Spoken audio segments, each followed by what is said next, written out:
I never thought I'd be the person sitting in a dimly lit hotel room, staring at the wall and wondering if my entire life for the last 3 years has been a carefully constructed lie. But here I am. I found a hidden camera in my bedroom today, tucked inside a decorative vent that I never even noticed before.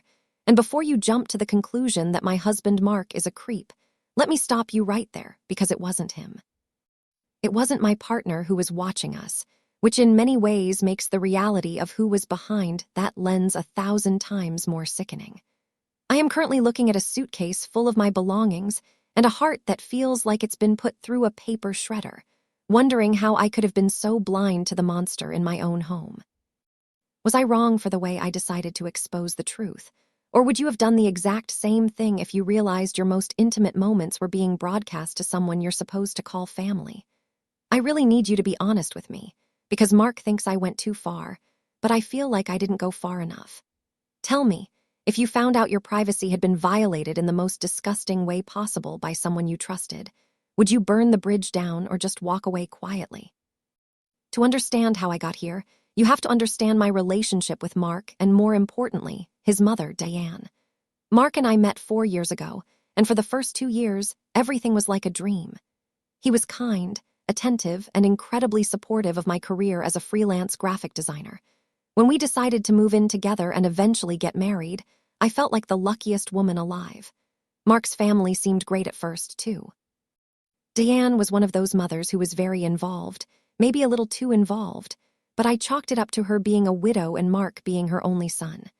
She would drop by with groceries, offer to help with the laundry, and was always there to help us decorate our new house. At the time, I thought it was sweet. I come from a very small, distant family, so having a mother-in-law who seemed to care so much felt like a blessing. But looking back, the red flags were everywhere, waving right in my face while I chose to see them as festive banners. Diane had a key to our house from day one. Mark insisted on it for emergencies, and because I wanted to be the cool wife, I didn't push back. She started coming over when we weren't home to clean, which usually meant rearranging my spice rack or moving my clothes around in the closet. It felt invasive, but Mark always brushed it off, saying his mom just had a lot of nervous energy and wanted to feel useful. About 6 months ago, things started feeling off. It's hard to describe that prickle on the back of your neck when you feel like you're being watched, especially in the one place you're supposed to feel safest. I started noticing little things. I'd come home, and the bedroom door, which I always leave open, would be cracked just an inch. Or I'd find a small smudge on the mirror that I didn't remember making. I mentioned it to Mark, but he just laughed and said I was becoming a conspiracy theorist because of all the true crime podcasts I listened to. He'd kiss my forehead and tell me I was safe, and for a while I believed him. I told myself it was just stress. But then Diane started making comments that were way too specific. One Sunday brunch, she looked at me and said, "You know, Sarah, you really shouldn't wear that blue silk nightie anymore. It looks a bit frayed at the seams." My blood ran cold. I had only worn that nightie twice, and both times were in the privacy of our bedroom behind closed doors. When I asked her how she knew what my pajamas looked like, she just gave this breezy, practiced laugh and said she must have seen it in the laundry basket when she was helping out. It sounded plausible, but I knew I hadn't put that specific nightie in the wash yet. It was sitting in the bottom of a drawer. I felt a pit forming in my stomach, but I didn't want to start a fight with Mark over a piece of clothing. The turning point happened last Tuesday. Mark was away on a business trip, and I was home alone, working late on a project. The house was quiet, that heavy, oppressive kind of quiet that makes every floorboard creak sound like a footstep. I went into the bedroom to grab a sweater and noticed a tiny, pinpoint reflection coming from the air vent near the ceiling, right above our bed. At first, I thought it was just a screw reflecting the light, but something pushed me to grab a step stool and look closer. My heart was hammering against my ribs so hard I thought it might crack one. I unscrewed the vent cover, my hands shaking so violently I almost dropped the screwdriver, and there it was. A small, black, high-definition lens wired into the house's electrical system. It wasn't a battery-operated toy. This was a professional-grade hidden camera. I didn't scream. I didn't cry. I just stood there on that stool, staring at it, feeling a level of violation I can't even put into words. My first thought was Mark. I thought, please, God, don't let it be Mark. I took the camera down, but I didn't disable it right away. I'm a bit tech-savvy, so I spent the next 4 hours tracing the signal. I expected it to lead to a cloud account or Mark's phone, but when I finally cracked the IP address and the login credentials, which were laughably easy to guess because they were Diane's birthday, my world went black.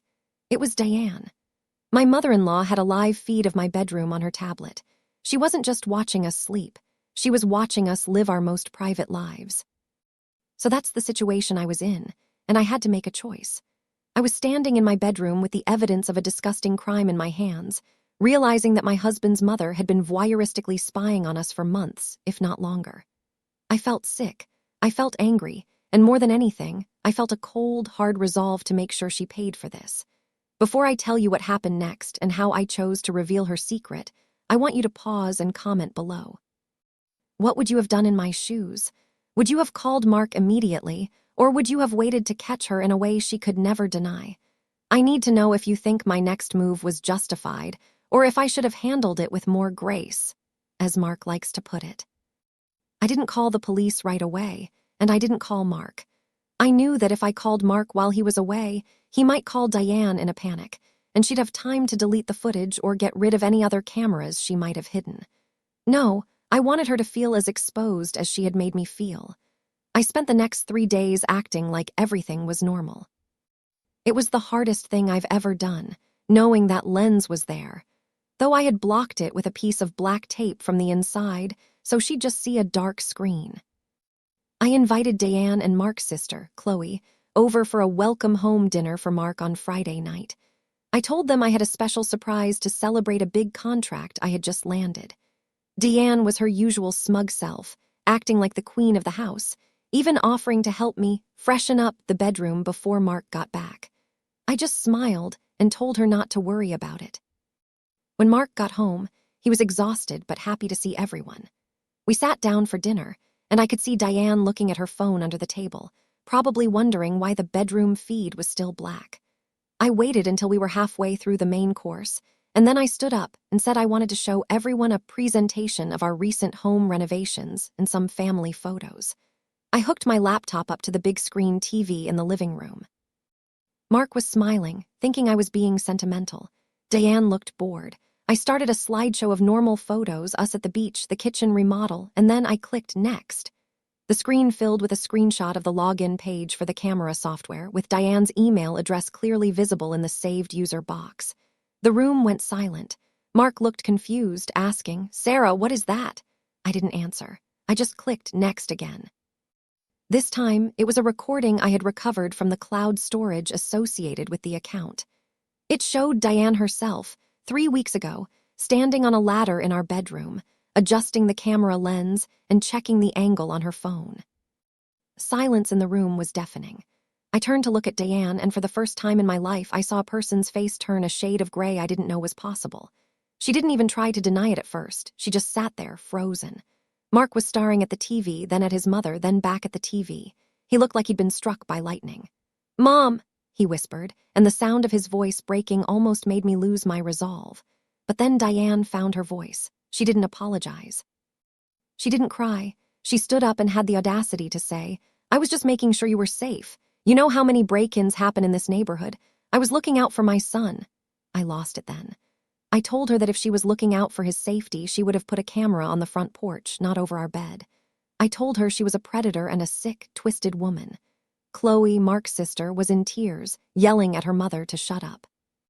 The dinner ended with me throwing Diane's purse out the front door and telling her that if she ever stepped foot on my property again, I'd take the footage to the police and make sure she spent the rest of her life as a registered offender. The aftermath has been a total disaster. Mark, instead of being 100% on my side, started backtracking after a few hours. He said what she did was inexcusable and insane, but then he started talking about how she's mentally fragile and how I shouldn't have humiliated her in front of his sister. He actually told me that I weaponized the truth to hurt his family. That was the moment I realized my marriage was over. If my husband can look at a video of his mother spying on our intimate life and still find a way to make me the villain for exposing it, then there is no us left to save. I packed a bag that night and moved into this hotel. Diane has been blowing up my phone with a mix of apologies and legal threats, claiming I hacked her and that she'll sue me for defamation. Mark has been texting me nonstop, begging me to come home and talk it out like adults, saying we can go to family therapy. Family therapy? For a woman who watched us through a vent, I don't think so. I'm currently in the process of filing for divorce, and I've already spoken to a lawyer about the camera. I haven't pressed charges yet because, despite everything, I still have a tiny bit of sympathy for the man I thought Mark was, and I know his mother going to jail would destroy him. But I'm keeping the footage in a safe deposit box as insurance. I've cut off everyone from that side of the family except for Chloe, who is the only one who seems as disgusted as I am. She told me Diane has done creepy things before, but nothing on this level. I feel like I've been living in a horror movie, and the credits are finally starting to roll. I lost my home, my husband, and my sense of security, but at least I'm not being watched by a ghost in the machine anymore. I've learned that sometimes, the people who claim to love you the most are the ones who have the least respect for your boundaries.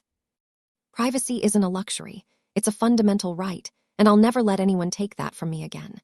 If you've ever felt like something was wrong in your own home, trust your gut. Don't let anyone tell you you're crazy. The truth might hurt, but it's better than living a lie under a hidden lens. Like this video if you were on my side and think I did the right thing by exposing her the way I did.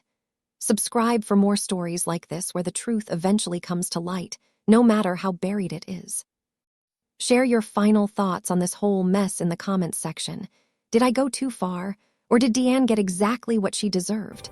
I'll see you all in the next story.